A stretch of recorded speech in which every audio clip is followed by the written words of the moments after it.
qilib ko'rishadi.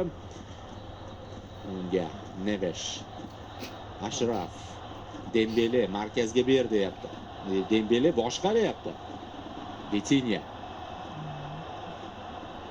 Har xil uslub, har xil yo'nalishdan PSG yorib kirishga urinyapti. Oxiri imkon qolmaganda uzoqdan tepyapti. Hech qaysi biri hozircha ish bermayapti.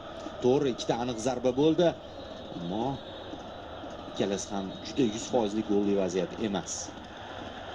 Va olisdan, jarima maydoni tashqarisidan Pas beraman deb ko'rsat, butun tana harakati bilan ko'rsatib qo'ydi. Havertz bitta himoyachiga qarshi Uye ichkariga yorib kiryapti. Yuqoridan pas. Himoyachilar dastlab xato yo'l qo'ygandek tuyuldi, lekin shunday ham xavfni bartaraf etishdi.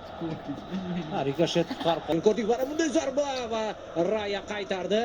Bu burchakdan yo'llangan zarba edi, uzatma emasdi. Dembele adashmasam shunday noodatiy harakatni amalga oshirdi va yana to'p PSG